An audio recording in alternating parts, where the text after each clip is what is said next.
ኮንስትራክሽን ሴክተሩ ላይ ምን አይነት ሊደሮች ያስፈልጉናል? ሰርቫንት ሊደርሺፕ ማለት ነው you are the one to serve ሊደሩ ነው ሰርቭ የሚያደርገው ለሰራተኞቹ ይሄ ካምፓኒ ተሞክሮ ይሄ ነው ኤክስፒሪየንሱ ይሄ ነው ይሄኛው ይሄ ነው አቅምህን ይጠይቁሃል ያናገናኙሃል ሄደህ ጨርሰህ ምናምን ገዝተህ ስትመጣ ክፍያህን ከፍለሃል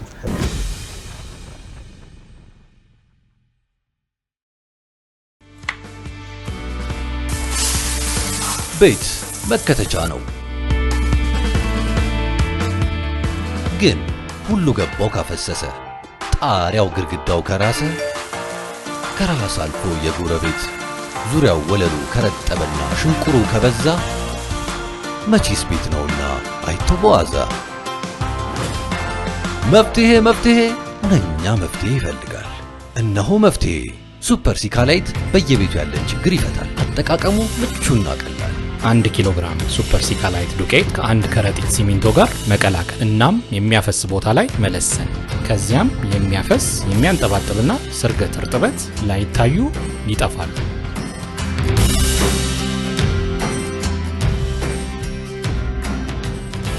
ሱፐር ሲካላይት የውሃ ስርገትና እርጥበት መከላከያ ሚክስቸር መተማመንን እንገነባለን ከሲካ ቢሲኒያ አንድ ሰው አንድ ቴክስት ላከልኝ በቅርቡና እባክህ ዳኝ ታውቃቸዋለህ ሪልስቴቶቹ እና እኔ ዛሬ 3 አመት ስገዛው 7.8 ሚሊዮን ብር ነበር የገዛሁት አሁን ለርክክብ የተጠጋን ነውና ዋጋ በጣም ንረት ስላጋጠመ ሌላ 7.8 ጨምሯል ደብል ማለት ማይ ምንድነው የምታረገው ይሄን ምንስ ብለት ነው ክርብላ መስጠት እኔ ጋጂውም ይሄን በቃ ጋጂው ፕራይስ ሴንሲቲቭ ነው አትፈርድበት የሪል ስቴት ኢንቨስትመንት የላይፍ ታይም ኢንቨስትመንት ያው መርጦም ሲመጣ መጀመሪያ ኮስት አይቶም ነው ኮስት እንደው በአብዛኛው የሚያዩት ኮስቱ ነው የትኛው ነው የሚቀንስልኝ አፎርድ ማድረግ የትኛው ነው ብሎ ነው የሚመጣው በአብዛኛው ከዛ አሁን ይሄንን ያክል እንደገና ደብል ሲጨመርበት ሌላ ኢሹ ነው ግን እዚህ ላይ እሺ ቆይንተ ምን ይልህ መሰለህ ጣልቃ ገባውብህ ምን የሪል ስቴት የላይፍ ታይም ኢንቨስትመንት ማለት ኦብሳ ሲሰራ ሲደክም ስንት አመት እንቅልፋቱ ደክሞት ገብቷል አይደል ምናልባት አንዳንዴ እኮ ቤተሰብን ያላየህበት ጊዜ አለ ያን ሁሉ አርጋ ያመጣው ገንዘብ አምጥተህ ነው የምትጥለው ሳሙኤል በቃ እርግጠኛ መሆን አለበት እርግጠኛ ያንን ቤት አገኘዋለሁ ዴሊቨሪ ዴሊቨሪ ኢዝ ማንዳቶሪ እኔ ለአልሚው ዴሊቨሪ ላይ ይሰራ ይሄውን ማርኬቲንግ ጩኸት አንነሰሰሪ የሆነ ንባት እንትና 120 አርጓል በቃ ነው 115 ሺህ ላርግ ከዛ አንደኛው 110 ሺህ ይላል አላለንና የምትገነባበት 100 ሺህ አሁን ጉድሊት ቸርቻ ንግዶና እግዚአብሔር ይሄ ለኔ በጣም ኮምፕሊት ያክሰፕት ያደርጋል ኮምፕሊት እኔ በጣም የሚገርመኝ እንዴት ብለህ ያ ይሆናልና ሪል ስቴት ከዛ ደግሞ ላይፍ ታይም ኢንቨስትመንት ነው የምንልበት ምክንያት ደከመህ ያመጣኸው ነው ከዛ በኋላ ደግሞ አብሮህ የሚኖር ኢንቨስትመንት ነው በቃ የምትኮራበት ደስ የሚልህ ይሄን ያገኘው የምትልበት ነው አይደል እዛ ላይ በጣም በትልቅ ጥንቃቄ በጣም በትልቅ እይታ ቆይታ ያሳልፋል እሱ ይሄን ነበር እኔ ማክሲሊ እንትና ውጪ ላሆን ካየን ሪል ስቴት እንደ ስቶክ ማርኬትም ላይ ያለ በጣም ትልቅ ቢዝነስ ነው ጀስት አሁን እኛ ሪል ስቴትን ስናስብ somebody መጥቶ የሆነ ቤት ከመግዛት ጋር ብቻ አድርገን እንትንና ያው ባለው ስኬል ወይም እዚህ ጋር ባለን መረዳት ግን በጣም ከዛ በላይ ነው ስቶክ ማርኬት ለቢዝነስ ነው በቃ በጣም ትልቅ በውጭው ዓለም በጣም እንደ ትልቅ ቢዝነስ የሚንቀሳቀስ ነው ባለ ሀብቶችም ምንም ኢንቮልቭ የሚያደርጉበትና ከዛ አንፃር እንዴት ታዋል ብዙ ተማለ ጥሩ ነገር ነው ያነሳልኝ ሰሞኑን አንድ ጽሁፍ ጽፌ ሊንክድኢን ላይ ሼር አድርጌ ነበር ከአንድ ወር በፊት አካባቢ አሁን ያልከው ነው ፍራክሽናል ኦነርሺፕ ወይም ቶከናይዜሽን ይሉታል ቅድም ያልኩት ይሄ 500 ሺህ ቤት ፍላጎት አንዱ መፍትሄው ይሄ ነው በቃ ፍራክሽናል ኦነርሺፕ አንዱ መፍትሄው ብዙ መፍትሄዎች አሉ ከዛ ውስጥ ለኔ ቤስት ምለው ምን ማለት ነው ለአልሚው ቤት ለሚፈልገው መፍትሄ ነው ለምሳሌ ያህል እኔ ኦሳ ቤዚ ሆነን አንድ ቤት መግዛት ላይ ከብደን ይችላል ብቻዬን መግዛት የማልችለው ማለት ነው ያንን ቤት እንዴት አድርገን እንካፈለዋለን ሌላ ጉዳይ ነው አንዳንዴ ኮመን የሆኑ ኪችኖች ምኖች ይዘጋጃሉ ከዛ በኋላ ቤቶች ለምሳሌ ያለ እንደ ኤርቢኤንቢ ሲስተም እንዳለው አይነት ኮንሰፕት መኝታ ቤት ይኖርሻል ኮመን ሳሎን አለ ኮመን ኪችን አለ ምናምን አንድ ፍሎር ላይ ማለት ነው ወይም አንድ ባለ አባት ባለ 3 መኝታ ብሎ የሚገዛው ነገር ለ3 ገዛ። አንዳንድ መኝታ ቤት ኖረን ቤት ኖረን ማለት ነው። አይሹ ፋሚሊ ስናሳድግ ገቢያችንም እያደገ ነው የሚሄደው። ያኔ አንድ ከፍ እናደርገዋለን። ታየው እሱን ኢንቨስትመንት ነው እናከራየዋለን ለ3። አሁን ቶከናይዜሽን ዱባይ ላይ አንድ ህንፃ አይ ቲንክ ካልተሳሳትኩ በ72 ሰዓት ተሸጦ ያለቀ። አንዷ ቤት ላይ 10,000 ሰው አካባቢ ገዝቷታል። አንዷ ቤት 10,000 ሰው ምንድነው ሼር ነው፣ አክሲዮን ሼር ነው። በአክሲዮን ሼር ነው የሚሰጠው። በቀላሉ መግዛት ትችላለህ። ፍራክሽናል ኦነርሺፕ ነው ይሄ። ኢንዲቪጁዋል ግለሰብ ከሚለው ወተን እንድናየው ነው። በቃ ልክ እንደ ላይክ የስቶክ ማርኬት ዋትኤቨር ቢዝነስ ሲሆን ምንድነው ቢያንስ ያለው ቤት ምንም ያለው ሰው እዛ ላይ ኢንቨስት ቢያደርግበት እንደ ኤክስትራ ዘን ለሌሎች ሰዎች ደግሞ በኪራይም በመተላልፎ ሌላ ሰው ያገኘዋል። የሰውዬ ያለውን አንድ ሰው እኛ ሀገር ላይ 5ም 10ም ኖሮት ቢገዛው አፍተሮል መልሶ ያከራዩዋል ነው። አፎርድም የሚያደርገው እንደዚህ አይነት አቅሙ ያለው ሰው ነው። የአፎርድ የሚያደርግ አቅም ያለው ሰው ካለ በዛ ደረጃ አፎርድ የሚያደርገው ከሆነ ደግሞ ተጠቃሚዎቹ ደግሞ እንደዚህ እንዲሆኑ እድሉ ማመቻቸው። እንዳልከው እኮ ነው። በኪራይ ያገኘዋል፣ በሼር ያገኘዋል። ለምሳሌ ኦፕስ አልፈለገም፣ ሰንበዲ መቶ መግዛት ፈለገ። በቃ ለሱ ሼር ወስድና ገዝታ ቤት ኖራት ማለት ነው። ከዛ ገቢ ያስገባላታል። ኢን አዲሽን ቱ ዛት አልሚው ትልቅ ፋይናንስ ይፈልጋል። ያንን ፋይናንስ ከአንድ እና ከሁለት ሰው ከሚያገኘው 30 40 100 120 ሰው እያገኘው ይሄዳል። በቀላሉ ያገኛል። 1000 ሰው ሲያገኝ አስቢው። አንድ ህንፃ ላይ የሚችለው ከሆንፃው 100 ሰው ነው፣ ግን 1000 ሰው ኢንቨስት ሲያደርግበት ስለዚህ በቀላሉ ኮሌክት ማድረግ ይችላል። ቶሎ ያልቃል ቤቱም እንጂ በአመት ጊዜ ውስጥ ሰርተህ ትጨርሳለህ። ገንዘቡን ያገኘዋል፣ ወዲያው ይሰራዋል። እና ባይ ዘ ዌይ የእሱን ኮንሰፕት የአዲሱ የሪል ስቴት አዋጅ ላይ ወጥቷል። እና እዛ አዋጅ ላይ አንዱ ከሚካተተው ውስጥ እሱ ነው። ወደ ደንብና መመሪያ ሲወርድ በደንብ ከተሰራበት እኔ I will be one of በደንብ ኮንሰልት ከሚያደርጉት ኢምፕሊሜንቴሽኑም ላይ ከሚገቡት ሰዎች መሀል ቀድሜ ከምገባው ውስጥ ነኝ። ከብዙ ውጭ ካምፓኒዎች ጋር አብሬ በደንብ እየሰራሁ ነው፣ እያጠናሁት በዚሁ ላይ ቶከናይዜሽን ላይ ማለት ነው። የሚገርም ከስዊድን የመጣ አንድ ኤሪክ የሚባል ሰው ጋር በደንብ እያወራ ነበር። እንግዲህ እነሱ ቀድሞ አንቲሲፔት አድርገው እነሱ ጋር ሳቹሬት እያደረገባቸው ስለሆነ ይዘው እየመጡ ነው። በቃ በትልቅ በአሪፍ ፕሬዘንቴሽን አድርገው እኔ ኦልሬዲ ከሌላ ሰው ጋር እየሰራሁት ነበር እና በቃ ኮላብ አድርገን መስራ ብለን እየሄድንበት ነው። እነዚህ ነገሮች ሲመጡ በጣም እርግጠኛ ነኝ የቤት ችግር እየተቀረፈ መምጣት ይችላል ማለት ነው። ሶሉሽኖች አሉ፣ አንሰራውም ማለት መስራት ይችላል። ግን ሶሉሽኖቹ ላይ አብሮ መስራት ማሰብ፣ ሬጉሌሽን አውጪዎቹ ቅድም ያልኩት የዚህ የሳይሎ ቲንኪንግ ውጭ ወጥተን ወደ ኖርማል የስራ ሂደት ውስጥ መግባት፣ አብሮ በመስራት በተባበር አይነት ነገር ውስጥ ከገባን ይመጣል። አለበለዚያ ግን እንትና ስንት እየሸጠ ነው፣ እንትና አካባቢ ስንት እየተሸጠ ነው እያልን ማርኬቲንግን ሴት እያደረግን ከሆነ ፕራይስ እኔ አሁን ባየርስ ማርኬት በዚህ አይደለም፣ ባየሮቹ አይደለም እየተሸወዱ ያሉት በቃ አነሰሰሪ ኮምፒቲሽን ዲማንዱ እያለ እንዴት አድርጌ እነሱን ላምጣ? በቅርብ እኮ አየን አይደል ኤሪያ ቀንሰን ቤቶችን ዋጋህን ቀንስ። ይሄ ነው በቃ ለእኔ ቀጣይነት ያለው እንትን ያ ነው። ኤሪያውን ስትቀንሰው ፋንክሽናል ከሆነ ቤቱ የሚያኖረ ከሆነ ዋይኖት አፎርደብል ይሆናል፣ ተጠቃሚ ይያዛል። እንዲህ አይነት ኢኖቬቲቭ የሆኑ ነገሮችን ማሰብ ነው እንጂ የሚሻለው ዋጋ መቀነስና ከዛ ዴሊቨር የማይደረግ ሰው ዴሊቨሪ ላይ ካልሰራህ ደግሞ እንዴት ሆነ? ዴሊቨር የማታደርገውን ነገር ሸጠህ ነገ መልሶ ራሱ ላይ እንቅፋት ሮንግ ነው። ለኔ ያንን በጣም ማጥፋት አለብን። እሱም ብቻ አይደለም፣ እንደዚህ አይነት እንደናንተ አይነት ፕላትፎርሞች በስተው ወጥተን መናገር መቻል አለብን። መናገር ማለት አሁን እኮ እፈራለሁ እንትና ሪል ስቴት እንዲህ ነው የምትሸጠው መሆን የለበትም። እንደ ቻሌንጅ መደራረግ አለበት። አንድ ሀገር እያጠፉ ያሉ ሰዎች እኮ አሉ። እኔ አሁን በቃ አንዳንዴ በቃ ስም አልጠራም፣ ከሆነ ጊዜ በፊት የሆነ ሪል ስቴት እንዲህ ያደርጋል። ሰው ገና ሲመጣለህ ከእንትን ገዝቼ ነበር ተበላሁ ይላል። ከመበላቱ በፊት መናገር ካለብን መናገር አለብን፣ ማስቆም ካለብን ማስቆም አለብን። ይሄ የኛ ሪስፖንሲቢሊቲ ነው።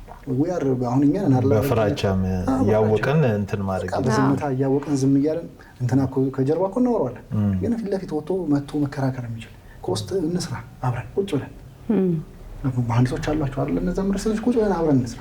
ቢያንስ የሁሉም ዋጋ እኮ ተቀራራቢና አማካይ ቢሆን ቢያንስ ቢሆን ራሱ ከዛ ወደ ምን ይመጣል ኮምፒቲሽኑ ቶሎ ዴሊቨር ማድረግ ምናምን ከዛ ሎኬሽን ትላለህ እያልክ ትመጣለህ። አሁን እኮ እንዴ በጣም እኮ ክሬዚ ነው እውነት። ማርኬቱ በጣም 60,000 ብሎ ያስተዋውቃል፣ 55,000 ይልሃል። ሴልሱንስ ግን እንዴት ሴልስ ሲስተም ጥሩ ጥያቄ ነው። ገሉና በየስልኩ ጥሩ ጥያቄ ነው። ምን መሰለህ እናንተስ እንደዛ ታደርጋላችሁ? እስከሱ ነው የምነሳለሽ። እኔ ለምን ያው ሁሉም ጋር የሚመጣ ነገር ስለሆነ ብዬ ነው ያነሳው። አይ ጥሩ ጥያቄ ነው። አንዱ በጣም በዚህ ወይ ነው መሆን ያለበት ወይ አስጨንቆ ያው እንግዲህ አይ ዶንት ኖ ግን ይሄ ነው ወይ ሌሎች እንትኖች የሉትም። ምን መሰለህ አሁን ልጆቹ ላይ አልፈርድም። ለምንድን ነው የማልፈርደው መሰለህ? ኦፕሳን ጨቅጭቆ ማስገዛት ከቻለ ቤዚን ጨቅጭቆ አንድ ሴልስ ማስገዛት ከቻለ ባማኮን ቢመጣ የባማኮን ሴልስ ከሆነ በትንሹ 400 ሺህ ብር አለው ከአንድ ቤት ማለት ነው። ታዲያ ቀልድ ነው። ስለዚህ ጨቅጭቆ መብትስ ነው ግን መብትስ ነው ከራይተናው መብት አይደለም። ምንድነው አሁን የውጭ ላይ ስፓም ነው ይሄ ስልክ ነው እና ያረጋል ይነግርሃል ቀድሞ አብዛው አክቹአሊ ውጭ ላይ የማያውቁትን ስልክ አያነሱም ሲጀመር። እዚህ ትሬን መደረግ አለበት። የለም አሁን ላይ እንደውም በጣም ፕሮፌሽናልስ ማኔጅመንት ተማሪዎች፣ አካውንቲንግ ተማሪዎች አሁን በጣም ደግሞ እየበዛ ያለ ኢንጂነሪንግ ተማሪዎች ወደ ሴክተሩ እየገቡ ነው። ወደዛ መግባታቸው ምን አድቫንቴጅ አለው? በደንብ ፕሮፌሽናል የሆነ ስራው የሚሰሩትን ነገር እያወቁ የሰውን ሙቀት እየለኩ የሰው ሙቀት መለካት አለ። ያ ሙቀትሽ ሳይለካ መስማት ሳትፈልጊ 10 የተደወለ መሆን። አሁን በጣም ትሬን የምናደርጋቸው የመጀመሪያው ነገር ታይም ነው።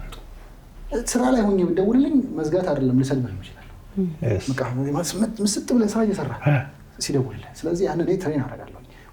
ትሬኒንግ ኢንስቲትዩት የለንም። ቅድም እንዳልነው ነው ሰርቲፊኬት የለም። አሁን መምጣት አለበት። እኔ ከሪስቴት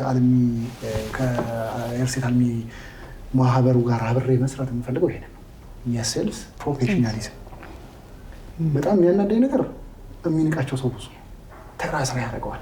ፕሮፌሽናል ስራ ባይ ዘ ዌይ ኢሞሽናል ተቻለ ቤዚክ የሚሰጥ ሪስፖንስ በጣም ኢሞሽናል ተቻለ። እሱ ብቻ አይደለም። አሁን ቤዛ ልትገዛት መጣች። በቃ ሳይት አሳየቻት አንድ አይደለም አራቴ። እሷ ልትገዛ ስትመጣ ብቻዋን አትወስንም። ማጎቷን ታመጣለች፣ አክስቷን ትላለች። አንድ ጓደኛዋ ነው ስንት ጊዜ እኮ ከተገናኙ ትደውላታለች። ነይ ትላታለች፣ ታሳያታለች። ገብቷል አይደል? በቃ ያን ሁሉ ነው እቺ ሴልስ እሷን ይዛ የተንከራተተች እየወጣች እየወረደች ትቆይና አግሪመንቱ ላይ የሆነች ሴንቴንስ ስትቀየርልኝ ትላለች ቤዛ። እኔ ጋር ይመጣል ላይ አልቀይርም እላለሁ። ምን ያህል ኢሞሽናሊ ታች እንደሚያደርገው አስበው። ምክንያቱም ደሞዝ ተማምነው የሚቀመጡ ልጆች አሉ። ስራቸው በቃ ኢሞሽናቸው አፕስ ኤንድ ዳውንስ በጣም ይወጣል ይወርዳል። ይሄ ደግሞ በጣም ነው የሚጎዳው። ጤናው ያካክላ ይፈጥራል። በቀን እኔ ኤክስፔክት አደርግበታለሁ። ቅድም እናንተ አይሆንም ማለት 190 ስልክ ደውል እላለሁ። ገብቷል። 190 ስልክ መደወል እንግዲህ አስቢ። ኮል ያደርጋል። የትላንት ፎሎ አፕ አድርጋለሁ ይለዋል ሱፐርቫይዘሩ። የትላንት ከዛ ደግሞ ሳይት ቪዚት ስንት ነው አላመጣህም። ባይ ዘ ዌይ ሴልስ ሲባረር አይነገሩም። በቃ አልሸጠም አይደል 2 ወር አይ ከዚህ በኋላ እንዳመጣ እንዲህ ነው የሚባለው። ማለት ምን ያህል ፕሮፌሽናሊዝም እንደሚጎለን አስብ። እኔ ምን እላቸዋለሁ ሴልስ ማለት ዛፍ ላይ ያለ የተኛ ሰው ነው። ዛፍ ላይ እንቅልፍ እንደያዘው ሰው ወጥረህ ይዘህ ማምጣት አለብህ። እንዲህ እያልኩ እያስፈራራው የማሰራው ክሩ ነው። እና ያ ክሩ ፕሮፌሽናል አይደለም፣ እኔንም ጨምሮ ፕሮፌሽናል አይደለም። ለምንድን ነው ካልከኝ በቃ ገንዘቡ መምጣት አለበት። ኦነር አምጣ ይልሃል፣ ዴቨሎፐሩ ከስር ያለ ከላይ ያለው እንትን አምጣ ይልሃል። ይሄ ሁሉ ጫና ሲወርድ 20 ጊዜ አይደለም 50 100 ጊዜ የሚደውልልሃል። እና ፕሮፌሽናሊ ተረጋግተው በጣም በኮንፊደንስ የሚሰሩ ማድረግ ይኖርብናል። ያ ኮንፊደንሳቸው እንዴት ይመጣል? 1-2 እየሸጡ ሲመጡ በጣም እየተረጋጉ ከዓለም እየሆኑ አለው። አሁን አንድ ልጅ አለች እኔ ጋር በጣም አሜዚንግ ልጅ ባለፉት 9 ወራት ወደ 18 ቤት ሸጣለች። 7.2 ሚሊዮን ብር ማለት ነው። በቃ ስራው እኮ ጥሩ ዲል ታደርጋለች ማለት ነው። ዲል ታደርጋለች እንዳልኩሽ ነው። ፕሮፌሽናል ሆናለች። ልምድ አላት። ለቤዛ በምን ሰዓት ነው የምደውለው? እንዴት ነው የማወራት? ቤዛን ምን ባሳያት ነው የምትወደው? ፊልተር ያደርጉሻል እኮ። አሁን 3ታችን ብንሄድ ማነው ገዢ ይለያሉ። በቃ በደንብ ነው የሚያውቁሽ። በጣም የሚገርም ካወቁ ጥሩ ነው። ለምን መሰለህ የሆነ ሰዓት ላይ ደውሉልህና እንደዚህ አይነት ቤት ይሉሃል። ኢቭን አንተ ምን አይነት ሰው እንደሆንክ እራሱ አያውቁም። የወር ገቢክ ስንት እንደሆነ አያውቁም። እንዲህ እነዚህ ሰዎች ስድብ ነው እንደ ይላሉ። ምክንያቱም እሱ ገና በሀሳቡ የሌለ ነገር ነውና አትሊስት መገመት አለባችሁ። እኔ አንደኛውን ምን ብያለሁ፣ ስልኮቹን እስኪ የምትደውሉበትን ስልክ ቁጥሩን እዩት። አንዳንድ የመስመር ስልክ ሲሆን ደፈር ብላችሁ ተናገሩ አለ። እዛ እኮ ምናልባት የካፌ የሚያስተናግድ ልጅ ነው በቃ ለራሱ ዴት ዴይ ሩጫ ላይ ያለ ሰው ነው። እዛ ደውለው እንደዚህ አይነት እንትን አለ ሱቆች አሉ ምናምን እሺ ለስ ችግር የለም ሰማሻለሁ ለሰው ሪከመንድ አደርጋለሁ አካችላሉ። ምን መሰለሽ አሁን አመጣሽው አንቺ ራሱ መለሽልኝ። አንደኛው አላማቸው ሪኮሜንዴሽንም ነው። አሁን ሲሰሙ የሆነ የሚያውቀው አንድ ሀብታም አለ ቢያንስ የሆነ ቤት መግዛት የሚችል ሰው ወደሱ ይመራኛል ነው አንዱ ንዝንዙ ያ ነው አንዱ ንዝንዙ አንቺ ራሱ አልሽው። ከዛ ውጪ ግን ቅድም እንዳልኩሽ ነው በሆነ እንትን አንድ ይወድቅልኛል ነው ሀሳቡ። 200 ከደወለ ፎር ሹር አንድ ሰው ወይ የሆነ ጋር ያገናኘዋል ወይ ይገዛል። ያቺ ፍላጎት ነችና ግን ፕሮፌሽናል መደረግ አለበት። የቤት እነዚህ ልጆች እንደዚህ እየለፉ ቤት ያገኛሉ ወይ ራሳቸው አሁን እኮ እንደዚህ ለፍቶ ቤት ይገዛሉ።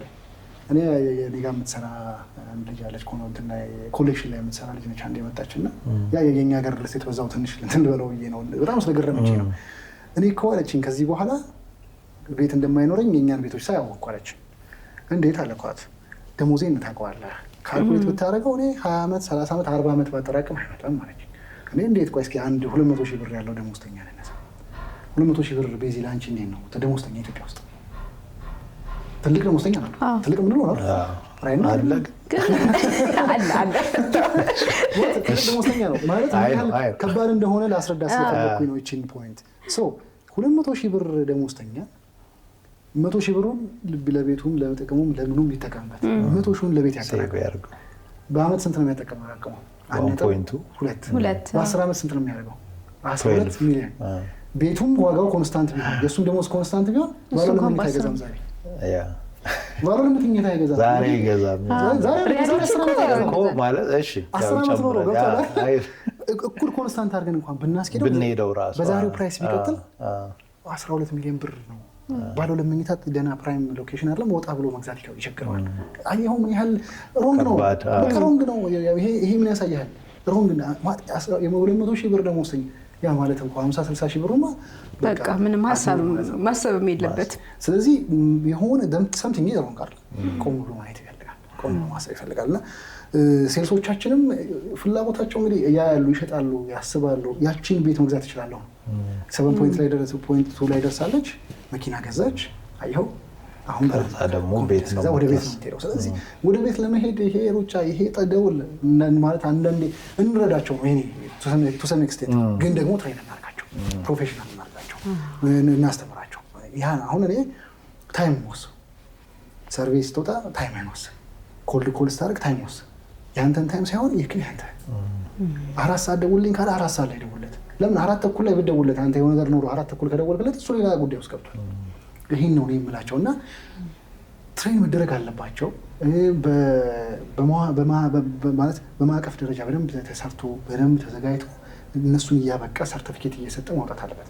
መሐንዲስ ነው እንዴት እንደሚወራ ያውቅ፣ እንዴት ቴሌማርኬት እንደሚደረግ ያውቅ።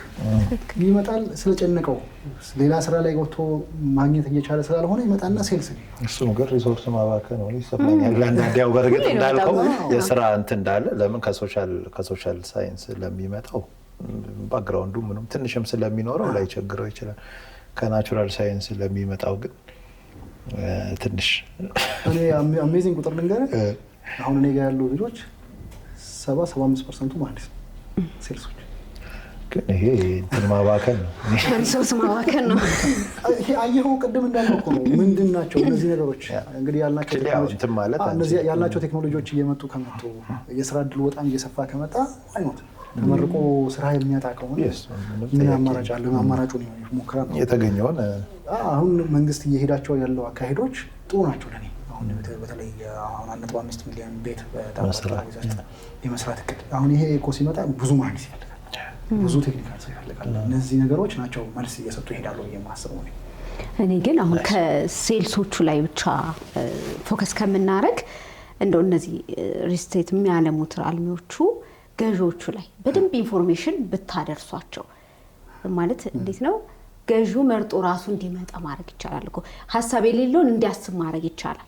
በደንብ ኮስቱን በደንብ እንዲያውቀው እያረጋችሁ ብዙ አይነት ፕላትፎርሞች አሉ። ፍላየሮች ማዘጋጀት ይቻላል። ሰው የሆነ ሚቲንግ ላይ እንዲያነበው በሆነ አጋጣሚዎች። ምክንያቱም አንዳንዴ ቅድም ስትለው ራሱ ስሜታቸውን እየተጎዳ ነው እነዚህ ሰዎች በኢንጂነሪንግ ዲግሪውን ይዞ ከዛ ሴልስ እዛ ደግሞ የሆነ ሰው የሆነ ብሎ ይሰድበዋል ምናምን ብዙ ነገሮች አሉና አንደኛ ራሱ ገዢው ራሱ እንዲመጣ ማድረግ ይቻላል። አንዳንድ ጊዜ እኮ ገዢው ጋር መሄድ ብቻ አይደለም ያለብን፣ እንዲመጣ እንዲያስብ ሀሳብ እንኳን ከሌለው እንዲያስብ ማድረግ ይቻላልና እሱን እንደው እዚህ ጋርም ገዢዎች ምን ይዩ እንደው ደግሞ መግዛት የሚፈልግም ሰው ደግሞ ምን ኮንሲደር አድርጎ ሪል ስቴቶችን ይምረጥ እንደው በጣም ሊያግዝ የሚችል ፖይንት ነው ብዬ አስባለሁ። እንትኑን ነው አይ ቲንክ አሁን አንተፍ ወይ እኔ ፈልጌ ስመጣ ምን መስፈርት በቃ ማለት ኮምፔርም ለማለት ምንድነው አስቤ መምጣት ያለብኝ ቤት ከመፈለጉ አንፃር መታየት ያለባቸው ነገር እንግዲህ ምንድነው አሁን የመጀመሪያውና ትልቁ ነገር ይሄ ነገር አስፈላጊ ነው። ፓናል ዲስከሽኖች ይፈልጋል፣ ሀገራዊ ምክክር ይፈልጋል። የሆነን ለማውራት ማለት ርዕስ ውስጥ ይካተት ሀገራዊ ምክክር ስትል ርዕስ ውስጥ ማለት በደንብ ይፈልጋል። ምክንያቱም ምንድነው የመጀመሪያው ነገር እነዚህ አለሚዎች መጀመሪያ መስማማት አለባቸው። የመጀመሪያው ጥያቄ ነው እሱን ሳንመልስ የሆነኛው ቢጮህ ምንም አያመጣም። ምክንያቱም እዛ ጋር 60 ሺህ ብር እየተባልክ በፍጹም እኔ ጋር ለ130 ሺህ ለ140 ሺህ ያመጣል። ስለዚህ እኔ ሁሌ የምምለው የመጀመሪያው ነገር አለሚዎች አሁን ጥሩ ፕላትፎርም ተፈጥሯል። አሶሲዬሽን ፎርም አድርገዋል አይደል? የሚገርም አሶሲዬሽን በአንድ ዓመት ጊዜያት ከተመሰረተ 1 ዓመት ከምናምን ሆኖታል። የሚገርም ስራ እየሰራ ነው። በጣም ጥሩ ስራ እየሰራ ነው። ከእሱ ጋር አብሮ ተያይዞ አሶሲዬሽኑ እያጠናከረ ፖሊሲዎች እየወጡ እየረቀቁ አሁን ስኮርት አካውንት ብሎክ አካውንት ባለ ሲስተም እየመጣ ነው። ያ ሲስተም ሲመጣ ምን ይሆናል? አንድ ሰው ቤት ገዛ፣ ቤት ሲገዛ የሚከፍለው ብር ብሎክድ አካውንት ውስጥ ነው የሚገባው። ፕሮግረስ ቤዝድ ነው ብር የሚለቀቅለት። ባንኮች ምን ያገኛሉ? ካሽ ፍሎ ይኖራል በደንብ። ግን ይሄኛውስ ግን ያስኬዳል። ላይክ አሁን ለምሳሌ እንደሚሸጠው የሆነ ያህል መሸጥ መቻል አለብህ አይደል? ስራውን ለመጀመር የሆነ ካሽ ቢያንስ 30-40% ኮሌክት ማድረግ መቻል አለብህ። ያንን ነገር እስክታገኝ ገንዘቡ ብሎክ መደረጉ ነው። ፍሌክሲቢሊቲማ ሊኖር ይገባል። እንደወረደ ለምሳሌ ዱባይ ቅድም ለቤዚ ያልኳት ነበር። ዱባይ መጀመሪያ ላይ በጣም ተቸግሮ ነበር። እነዚህ ኢንዲያንስ የምናምን ካንትሪዎች መጡና እየገቡ እንገነባለን ይላሉ። ብር ይዘው ይጠፉ መጡ። ከዛ ወደ ምን አመጡ? ይሄን ሲስተም አመጡት። ስፖርት አካውንት ብሎክ አካውንት የሚባለውን ሲስተም አመጡ። ገባ፣ ስርዓቱን ይዞ መስራት ጀመረ። ሌሎችም ሀገሮች እሴም አፕላይ ያደርጉ ብዙ ሀገሮች አሉ። እነሱ ያደረጉትን ቀጥተኛ ጋር ከመጣ ነው እንዳልከው ፍሌክሲቢሊቲ ይፈልጋል። ቱ ሰም ኤክስቴንት የሆነ ፍሌክሲቢሊቲ ይፈልጋል። ግን ስቲል ሬጉሌት የሚያደርገው ካምፓኒ ተቋቁሞ ነው። ለምሳሌ የሆነ አንድ ለብቻ የመንግስት ድርጅት ያስፈልጋል። ይሄን የሚቆጣጠር የሚፈቅድ ለምሳሌ በቃ የሚያጸድቅ እዚህ ጋር የፕሮግረሱን ኢቫሉዌት አድርጎ አሁን ይንቀሳቀስ ኦር ፕላስ ማይነስ ማርጂኑን የሚያይለት ይፈልጋል። ያ ተቋቁሞ ነው እንጂ ዝም ብለህ ማካረከው አይሆንም። እንቆማለን። የቤት ችግር መልሶ ደግሞ ይላል። እሱም ብዬ ነው ተሰብስቦ ብሩም ይሄም ሰው ያልተጀመረለትም ቀድሞ የከፈለው እንደገና ወይ ጭማሪ ይመጣበታል ምናምን ወደ ሌላ አዙሪት ውስጥ መልሶ እንዳይከተ አሰራ ቤዚ ወዳልሽው ስንመለስ ሰውን ማምጣትን መጥራት የሚቻልበት መንገድ ላይ የምንደርሰው የመጀመሪያ አለሚዎች ሲስማሙ ነው። ከተስማሙ በኋላ ግን አንድ ቤት ገዢ እንደ ቤት ገዢ ሲመጣ የምር የግንባታ ፍቃድ አለ ወይ? የምር ፕሮፐርቲ ላይ ኦነር ነው ወይ? መሬቱ ላይ ኦነር ነው ወይ? ብዙ ትሪኮች አሉ፣ ብዙ ነገሮች አሉ። ለምሳሌ ፐብሊክ ፕራይቬት ፓርትነርሺፕ አለ። ፐብሊክ ፕራይቬት ፓርትነርሺፕ እንደሚባለው ፕራይቬት ፓርትነርሺፕ አለ። ፕራይቬት ፓርትነርሺፑ ክሊር ነው ወይ? አንዳንዴ ፕራይቬት ፓርትነር አለኝ ብለሽ አንቺ እያሰብሽ ነው፣ እዚህ ጋር ሰውየው ሳታሲው አስይዞታል ምናምን አሉት። ብዙ ትሪኮች አሉ ቼክ መደረግ ያለባቸው። በስነስርዓት ትራክ ሪከርድ አለው ወይ? ያ ካምፓኒ ምን ሰርቷል ከዚህ በፊት? ባማኮን ሲመጣ እኮ አንድ ሰው 23 ዓመት የሚል ቁጥር አለው የሚታወቅ በየቦታው የገነባው። መቼም ባማኮን ሪል ስቴት ጀምሮ የሆነ ብር ይዞ ለመጥፋት የሚያስብ ድርጅት አይሆንም። በቃ ይህንን ነገር ገንብቷል። በቃ ፈርም የሆነ የማይነቃነቅ አይነት ስቴቢሊቲ አለው። እንደዛ አይነት ወይ የማይታወቅ አንድ ሰው ብድግ ይላል። ሪል ስቴት ውስጥ የሚገባው ካሽ ፍሎ ፍለጋ ነው የመጀመሪያ። ለምን ገንዘብ አላት። በቃ ቀደም እንዳለው እንጫናቸዋለን ሴልሶቹን። የሆነ ብር ይመጣል፣ ያ ብር የሆነ ቦታ ይሄዳል። በየቀኑ የሆነች ገንዘብ አለች፣ ካሽ ፍሎ አለ። ሰርኩሌሽን ትጠቅማለች ለካምፓኒ። ነገ የሆነ ነገር ሰርቼ አምጥቼ ገነባዋለሁ ብሎ እያሰበ ነው ባለሀብት የሚለው። ከዛ ሜንታሊቲ መውጣት ያለብን ክሊር ፒውር ለዴቨሎፕመንት የመጣ ሰው መሆን አለበት። ዴቨሎፐር ነው፣ የሪል ዴቨሎፐር ነው። የሆነ ሌላ ኤክስፖርተር ሆኖ መጥቶ እዚህ ጋር ሲሰራ ካገኘሽው ነገ እዛኛው ቢዝነስ ነው የፈለገው ብሩን ነገ ይሄ ቢያስቸግረው ወደዛው ይመለሳል። ይሄን ይተውልሻል። እንደዚህ አይነት ነገሮች አቅልሎ የማየት ነገር አለ። ኮንስትራክሽኑን አቅልሎ የማየት። ሁለተኛ ከጊዜው ጋር አሁን ላይ በጣም ተቀይሯል። በፊት ላይ ካሽ ላለው ሰው ሌላም ንግድ ውስጥ ላለ ሰው ወደ ኮንስትራክሽን መጥቶ መስራቱ ብዙ እንትን ላይሆን ይችላል። አሁን ላይ ግን በጣም አንደኛ በጣም ቮላታይል ነው፣ እንትኑ ተለዋዋጭ ነው በየጊዜው ማርኬቱ ምናምን። አድቫንስ ስታገኛት አሁን ኢምቢሊየንስ የሆነ ፕሮጀክት ቀድሜ 20-30% አድቫንስ ባገኝ ያ ብር በሙሉ ዳምፕ አይደረግም አንዴ ፕሮጀክቱ ላይ። በቃ የሆነ ብረት ገዝቼ የሆነ ነገር ገዝቼ የሆነ ስትራክቸሩ ምኑን እስክጨርስ የሚቀመጥ የሆነ ብር ይኖረኛል ፎር ሹር። እና ያ ሜንታሊቲ ድሮ ነበር። ታወጣለህ ብሩን የሆነ ነገር ላይ ኢንቨስት ታደርገዋለህ። ብሩን የምፈልገው ስቴጅ እስኪደርስ ብሩ ይስራ ነው፣ ሌላ ነገር ይስራ። አሁን ግን አይ ዶንት ቲንክ እንደዛ አይመስልኝ አለ። ኦር ከራሱ ጋር ተያይዞ የሚመጡ አሁን ላይ ካለው ከጊዜው ጋር የሚመጡ ነገሮች አሉ። ሰው እነዛን እንዴት አድርጌ ፊገር አውት ማድረግ አለብኝ፣ ሶልቭ ማድረግ አለብኝ የሚለውን ነገር ማሰብ ይፈልጋል። ሁለተኛ በጣም ባለሙያ ላይ ዲፔንድ መደረግ መቻል አለበት። እንደ ድሮ እኔ ብዙ ጊዜ ያው ሙያው ላይ ባለሙያ የሆነ ሰው ፓርቲሲፔት ቢያደርግበት የሚል አይዲያ አለኝ። አንዳንድ ሰው አሁን ይነሳና ሙያው ላይሆን ይችላል፣ ይስራ፣ ምንም ችግር የለውም፣ እንደ ቢዝነስም ነው ይሰራ። ግን ሲሰራ ግን ባለሙያ የሆነ ሰው ግን ኢንቮልቭ ያድርግ፣ ስራው መምጣት አለበት። የግድ ነው። ምክንያቱም አሁን ማርኬት ድሪቨን ከሚሆን ኮስት ድሪቨን ወይም አናሊሲስ ድሪቨን ብናደርገው ኮስታችን ፕራይሲንግ ሴት ስናደርግ አናሊሲስ ድሪቨን ማርኬት ድሪቨን ከሚሆን ቅድም እንዳልከው የሆነ ባለሙያ አምጥተህ ብታስጠና ምን ያህል ነው ኮንስትራክሽን ኮስቴ፣ ምን ያህል ነው፣ ማንን ነው የማስገባው፣ ይሄን ያህል ብር አለ፣ ፕሮፊት ማርጂን ምን ያህል ነው፣ ከዛ ደግሞ ሪስክ ማርጂን ደግሞ ያሳል፣ ሪስክ ማርጂን ምን ያህል ነው፣ ቶታሊ ይሄ ነው የኔ ፕራይስ።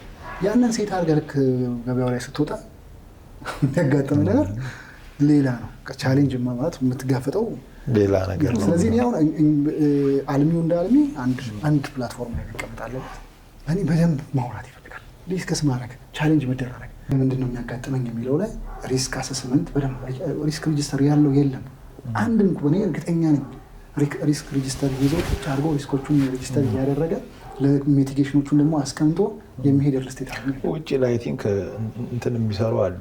ይሄ ሪል ስቴት ካምፓኒዎቹን እያጠኑ ለገዢዎች አድቫይዝ የሚያደርጉ የትኛው ካምፓኒ ጋር ሄጄ ልግዛ ብለህ ሄደህ እነሱን አድቫይስ ታደርጋለህ። ይሄ ካምፓኒ ተሞክሮ ይሄ ነው፣ ኤክስፒሪየንሱ ይሄ ነው፣ ይሄኛው ይሄ ነው፣ ለአንተም ኢዚ ይሆንልሃል። ይሄም አንድ የስራ እድል ሊሆን ይችላል። እኛ ሀገር ላይ ብናደርገው ኦፕን ላይ ያደርጉልህ ይችላሉ ለጥናት። ገዢው አይሄድም። ችግሩ እኮ ገዢው አይሄድም። ገዢው እኮ ለመጀመሪያ ነገር መኖሩን ቢያውቅ አይ ቲንክ ይሄዳል። ግን ምን አለ አሁን እኮ ማርኬቲንግ ካምፓኒ ተብሎ ይወጣሉ እኮ አልሚ አይደሉም፣ ማርኬቲንግ ካምፓኒ ናቸው፣ አማካሪዎች ናቸው፣ አድቫይዘር ናቸው። ሀሳቡ ግን ሴልስ ስራ ነው የሚሰሩት። ወደ አንደኛው ሳይድ ሺፍት ያደረገው ሀሳቡ እኮ አሁን ያልከው ነው፣ ማማከር ነው አላማው። በቃ እነሱ ኮንሰልታንት ናቸው፣ ሴልስ ኮንሰልታንት ናቸው። ይሄ ኩባንያ ይሄን ሰርቷል ይሉሃል። አብረው አይሄዱም። በቃ ያገናኙሃል። ያንተ የምትለው ያገናኙሃል። ሄደህ ጨርሰህ ምናምን ገዝተህ ስትመጣ ክፍያህን ይከፍልሃል። እኛ ጋር ግን ራሳቸው ሴልስ ሆኑና አሁን ኮምፕሊትሊ ማርኬቲንግ ካምፓኒ ሴልስ ካምፓኒ እንጂ ኮንሰልቲንግ ነበር ሀሳብ። እንዳልከው ቢኖረን ጥሩ ነው። ከዛ ደግሞ ኢንፎርሜሽኖቻችን ውጭ ላይ አይገኙም። የኛ እንደምታውቀው ቢያንስ ከሰው ማግኘት ትችላለህ። እንደው ገዝቶ እየተጠቀመ ሊታፍ ነው ሙሉ ባይሆንም ውጭ እኮ ሴሊንግ ፕራይስህ አክቹዋል ፕራይስህ ዌብሳይት ላይ ሁሉ ነገር ግልጽ ነው። ፕሮፊት ማርጂንህን ታሳያለህ። ገብቶሃል አይደል? ለአንድ የገዛህበትን ያሳያል በስነ ስርዓት። ለምን ቅድም ያልካቸው ኢቫሉዌተሮች ስላሉ አሴት ኢቫሉዌተሮች አሉ፣ ኢቫሉዌት ያደርጋሉ። እነሱ ስላሉ እነሱ እዛ ጋር ሪሶርሱን ያገኙታል። እኛ ጋር ቢያወራኝ ራሱ ቀንሼ ነው የምነግረው። ሁሉም እንደዛ አይነት ሜንታሊቲ ውስጥ ያለው። ስለዚህ ከዚህ ሜንታሊቲ መውጣት አለብን። ክሊር የሆነ ሀገር የሚጠቅም ነገር ምንድነው ብዬ ነው የማስበው። ላይ ቁጭ ብሎ መስራት መስራት። እኔ ሰውም እንዳይገዛ ይደረግ አይደለም፣ ኮስት ይጨምር አይደለም፣ አክቹዋል ኮስት ግን ይታወቅ፣ ዴሊቨር ማስደረግ የሚችል ነገን መሻገር የሚያስችል ኮስት መያዝ አለበት እንጂ 60-70 ሺህ ብር ሪያሊስቲክ አይደል። የመንግስት ኮንትራክተር ውስጥ ጨረታ ስንት እየገባ ነው? ኦፍሳ 100 ሺህ ቋል ለምናውቀው የዛሬ 4-5 ዓመት ወይም 6 ዓመት ንግድ ባንክን ቻይኖች እኮ 154 ሺህ ብር ሰርተዋል። 154 ሺህ ብር ሰርተዋል። ኮንስትራክሽን ነው የምነግርህ። የዛሬ 5-6 ዓመት ወደ ኋላ ተመለሰን፣ 7 ዓመት ወደ ኋላ ተመለሰን። እሱን ዛሬ ሽያጭ ዛሬ ሸጥንበት ያለን ኮስት አዎ እንዴት ነው የሚሆነው? ይሄንን ቆም ብሎ መጠየቅ ይፈልጋል። ይሄ ሮንግ ነው ለኔ። ሰውም ደግሞ ይሄን አንደርስታንድ ማድረግ አለበት። ገዢውም ጋር ያለው ጥፋት ያ ነው። በቃ ገዢው ፕራይስ ላይ ብቻ ማተኮር የለበትም። ዴሊቨሪ ያደርግልኛል ወይ? ኢዝ ኢት አ ትረስት ወርዚ ካምፓኒ? እኔ ትረስት ቢውልድ የሚደረገው በዴሊቨሪ አሁን ላይ ሪልስቴት የኢትዮጵያ ሪልስቴት ዴሊቨሪ የሌለውን ትረስት ማድረግ የለም። ዋጋ ስለቀነሰለት ከሄደ ነገ መልሶ አብሮ የሚተማ አብሮ የሚጨፈልቀው ጥሩ የሚባለው አልሚ ነው እና እኔ ጥሩ የሚባሉ አልሚዎችንም ወደማይሆን ዳይሬክሽን እየወሰድናቸው ነው። ከዛ ማውጣት አለብን ብዬ አምናለሁ። እንግዲህ ያው ገዢዎች ናቸው እዚህ ላይ እንግዲህ በደንብ ሊድ ሊያደርጉትም ይችላሉ ገዢዎች ራሳቸው። ምክንያቱም በደንብ ሴሌክት ማድረግ ከቻሉ ማን ነው የሚያዋጣኝ ማጋ ብሄድ ነው። አሁን እንደው ትንንሽ ቦታ ያላቸው ሰዎች ራሱ ሪል ስቴት ያለሙና እንትን ያደርጉታል። አትሊስት ተገቢውን ኢንፎርሜሽን ማግኘት አለባቸው ከመግዛታቸው በፊት። ይሄ ነገር ኮስቱ ከቨር ያደርጋል ወይ ኮንስትራክሽን ከቨር ያደርጋል ወይ የሚለውን ነገር በደንብ ማወቅ አለባቸው። እና እንግዲህ በተቻለ መጠን እኛ በተደጋጋሚ ይሄንን ኢሹ ማንስተናል። ገዢዎቹ ላይ ነው እኛ ብዙ ትኩረት ያደረግነው። ምክንያቱም ገዢዎቹ ሊድ ያደርጉታል። እንደው አልሚው ሊያጭበረብር ቢሞክር ማይሆን ስራ እየሰራ እንኳን ከሆነ ገዢዎቹ ማሱ ያንን ነገር ማስተካከል ይችላል ብለን እናስባለን። ሚቻል ነው በሁለቱም ሳይድ መስተካከል ስላለበት ነው። ስለዚህ እንግዲህ እናንተ ጋር ያለውን ተሞክሮ አይተናል። እዚህ ላይ አንድ የመጨረሻ ሀሳብ ላንሳና ሪል ስቴቱ ላይ አሁን እንግዲህ ከተማው ላይ አርባናይዜሽኑ ከተማ ውስጥ ያሉ ባዶ ቦታዎችን ወደ ሃይራይዝ ቢልዲንጎች የመቀየር ቀጣይም በእቅድ የተያዘም አለ። እንደዚህ አይነት ነገሮች አሉ። ሶ እነዚህ ነገሮች ስናደርግ ያው በተወሰነ ትንሽ ኤሪያ ላይ ብዙ ሴትልመንቱን እያበዛን ነው የምንሄደው። ከዛ አንጻር ኢንፍራስትራክቸሮች ላይ እንዴት ነው እየታሰበ መሄድ ያለበት? የውሃ አቅርቦት በለው መንገድ በለው ፓወር በለው እነዚህ ነገሮች ለምን አሁን ከተማዋን በሙሉ ኤቭሪዌር ሎራይዝ የሆነውን ወይ እንትን የሆነውን ቦታ ላይ ዝም ብለን ሃይራይዝ እያደረግን ብንሄድ ምንድነው ሊፈጥር የሚችለው ነገር? እነዚህ ነገሮች በደንብ መታሰብ የለባቸው በደንብ አለባቸው። እውነቱን ለማውራት አሁን ላይ ያለው እንቅስቃሴ እንደውም ኮጦ ነው ካየኸው በየቦታው አሁን መንገዶች እየተቆረጡ እየተሰሩ ነው። ኢንፍራስትራክቸሮችም የሉም ማለት ህንፃዎች አይኖሩም፣ እየተስተካከሉ መኖሪያ አይሆንም። ጌቶ ነው የሚሆነው። ገብተህበት መኖር የማትችልበት ይሆናል። ስለዚህ ለቀህ ነው የምትሄደው። ሶ ኢንፍራስትራክቸር ቅድም እንዳልነው የመጀመሪያ የዲዛይን ስቴጅ ላይ አብሮ መግባት አለበት። አርባን ፕላኒንግ በደንብ መሰራት አለበት። አርባን ፕላኒንግ በደንብ ካልታሰበ እንዳልከው አስቸጋሪ ነው። ለምሳሌ ቡርጅ ካሊፋ ብትሄድ እኮ በጣም ያስደነቀኝ ነገር ከሚወጣው ከሀባክ ሲስተም የሚወጣውን እንትን አየሩን እሱን ኮሌክት አድርገው ኮንደንስ አድርገው ያወርዱታል። ውሃ አድርገው መልሰው ለኢሪጌሽን ለምን በብዙ ሺህ የሚቆጠር ሊትር ነው ባይዘው የሚሰበስቡት። ሰስቴኔብል የሆነ ነገር ነው ማለት ነው። ይሄ ነገር አብሮ መምጣት አለበት። ዲዛይኖቻችን ላይ ሰስቴኔቢሊቲ በደንብ መታሰብ አለበት። አርባን ፕላኒንግ ላይ እነዚህ ነገሮች ኮኦርዲኔትድ ሆነው ፍሮም ኢኒሺያል እኔ ሁሌም ዲዛይን ስቴጅ ላይ ነው ማለት ያለበት። ቢልዲንግ የሚያልቀው ዲዛይን ስቴጅ፣ ሪል ስቴት ላይ ደግሞ ዲዛይን ስቴጅ ላይ በደንብ ያላሰበ ሰው መስራት አይችልም። ምክንያቱም ኮስት ኤፊሽንት የሆኑ ኦፕቲማይዜሽን ላይ በደንብ መስራት አለበት። ቫልዩ ኢንጂነሪንግ በደንብ መስራት አለበት። እነዚህ አይረን ትራያንግል የምንላቸው አሉ አይደል? ኮስት ኳሊቲ እና ታይም መሀል ላይ ስኮፕ አስገብተን አሁን ሰስተናቢሊቲ ይጨምሩታል። እሱን ጨምረን እነዚህ ነገሮች ኮኦርዲኔት አድርገው ያው ባላንስ ማድረግ በጣም አስቸጋሪ ነው። ለምን በጣም ሞር ሰስቴኔብል ስቶን ኮስት ደግሞ ብዙ ያስወጣሃል። ሜቢ እንትኑን ሊቀንስ ይችላል በኋላ ይሄ ሜንቴናንስ የምን ኮስት ሊቀንስ ይችላል። ግን የመጀመሪያ ኮስቱን በጣም ኳሊቲ ጨምሬ ኮስቴም ችግር የለብኝም ካልከው ታይም አለው በጣም ባላንስ ማድረግ ከባድ ይከብዳል። ሁሉንም አድርጎ መሄድ ይከብዳል። አትሊስት ግን ቱ ሰም ኤክስቴንት ሁለቱን ጥሩ አድርገህ አንደኛውን በሊትል ቤት ኮምፕሮማይዝ እያደረግን ቢሆን መስራት ይፈልጋል። እና እነዛን የሚያመጡ ነገሮች አርባን ፕላኒንግ ላይ ከመጀመሪያው ጀምሮ ፕላኒንግ ስቴጅ ላይ አብሮ እየገባ ከሄደ ችግር አይፈጠርም። እያየን ነው ለውጦች በጣም አሉ ማለት ያን ድሬኔጅ ሲስተሙ ምናምን በጣም እየተለወጠ ነው። ያ ምንድነው ብለህ ካልከኝ አርባን ፕላኒንጉ በደንብ እየተሰራ እንደሆነ ያሳያልና አብሮ መሄድ አለበት ብዬ አስባለሁ። እሺ አሁን ወደ መጨረሻው ቶፒካችን እንሂድና ሊደርሺፕ ላይ እስኪ እናውራ። ሊደርሺፕ ኮንስትራክሽን ሴክተሩ ላይ ምን አይነት ሊደሮች ያስፈልጉናል? የሊደርሺፕ ጋፓችን እዚህ ሴክተር ላይ ምን ይመስላል የሚለውን እኔ ጠቅላላ ያለ ጥያቄ ነው ማነሳት በዲቴል እንድትሄድበትና እስኪ እሱን ደግሞ እናውራ። ሊደርሺፕን ስናነሳ ለእኔ ሊደርሺፕ አሁን ላይ ትልቅ ቫሉ ያለው ነገር ነው። ማኔጅመንት ስንል ማኔጅመንት ሪሶርሶቹን ታይሙን ምኑን ነው ማኔጅ የሚያደርገው። ሊደርሺፕ ስንል ግን ሰውን የመስራት አቅሙን ነው የሚያወጣው። ለእኔ ቪዥንን ወደ ሪያሊቲ የሚለውጥ ነው ሊደርሺፕ። አሁን ወደ ሪልስቴት ስናመጣው አንድ ሊደር ነው የምንለው አይዲያን ወደ ፕሮጀክትን ወደ አሴትን ደግሞ ወደ ኮሚኒቲ መለወጥ መቻል ማለት ነው። ስለዚህ አንድ ሊደር እነዚህን ፕሮሰሶች የሚሄድ ከሆነ ከጨረሰ ማለት ነው ስራው። አይዲያ አለ፣ አይዲያው ወደ ፔፐር ይለወጣል፣ ወደ ዲዛይን ይለወጣል፣ ወደ ስኬጁል ይለወጣል። ከዛ ቀጥሎ ወደ ምሮ የሚመጣው ይገነባል ማለት ነው። ሲገነባ ደግሞ ኮኦርዲኔት የማድረግ ስራ ይሰራል ሊደር። አሴት አደረገው። አሴቱ ላይ ደግሞ ሰው እንዲገባ ሸጦ ብሎ ማርኬቱን ፈልጎ ሴልስ አድርጎ ደግሞ አምጥቶ ሰው እንዲገባ ያደርገዋል። ኮሚኒቲ ፈጠረ ማለት ነው። ስለዚህ አንድ ሊደር በተለይ የሪል ስቴት ሊደር ፍሮም አይዲያ ቱ ኮሚኒቲ ድረስ የሚሄድ ሮል አለው።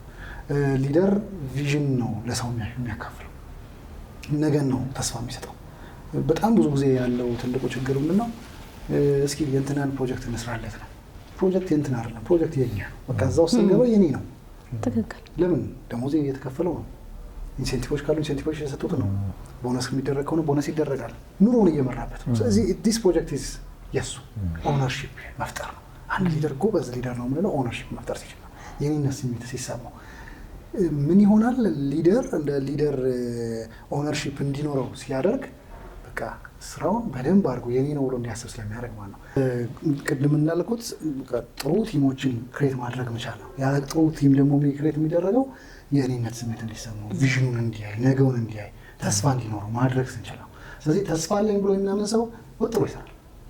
ተስፋ ከሌለው የሆነ ሰው ያለምጠው ስራ ላይ በጣም የሚለግመው ምናምን ተስፋ ሳይኖረው፣ የእኔነት ስሜት ሳይኖረው፣ ኦነርሺፕ ሳይኖረው ሲቀር ስራውን በጣም እየገደለው ይሄዳል ማለት ነው። ስለዚህ ጥሩ ሊደር የሚባለው ጥሩ ቲም መፍጠር የሚችል ሰው ነው ብዬ አስባለሁ። ኢን አዲሽን ቱ ዛት ሊደርሺፕ አላይመንትን ይፈጥራል ብዬ እላለሁ። አላይመንት መፍጠር ማለት ማለት ነው እንግዲህ መሀንዲሶች ነው አንድ ነገር ለማንቀሳቀስ በውስጥ ሳይድ በኩል ፎርስ ምንስበው ምን ነው በጣም ከበዛበት ይበጠሳል። ስለዚህ ሊደር የምንለው ያንን ባላንስ አድርጎ በአንድ ዳይሬክሽን እንዲሄድ ማድረግ፣ መፍሰስ እንዲችል ፑል የሚያደርገው ወደ አንድ ዳይሬክሽን ለአንድ ዓላማ ነው የሚቆም። ቅድም እንዳልኩት ማናጀር ስንላቸው ኮኦርዲኔት አድርጎ ስኬጁሉን፣ ታይሙን፣ ሪሶርሱ ምን ኮኦርዲኔት አድርጎ ማሰራት ነው። ብዙ ጊዜ ሊደርሺፕ ሲመጣ አሁን ወዴት ሄደ? ወደ አንድ ዳይሬክሽን መፍሰስ፣ አላይመንት መፍጠር ላይ ነው የሚሰሩት። ሰው ሊደሮች አብረው የሚሰሩ ናቸው፣ ዳይሬክሽን ያሳያሉ። እንደውም አሁን ላይ ያለው የዚህ ፒኤምፒ ፕሮጀክት ማኔጅመንት ኢንስቲትዩት ላይ ፒኤም ቡክ አለ አይደለም የሚወጣው፣ እሱ ላይ ሰርቫንት ሊደርሺፕ የሚል ኮንሰፕት ነው ያለው። ሊደርሺፕ ሰርቫንት ሊደርሺፕ ማለት ማለት ነው ዩ አር the one to serve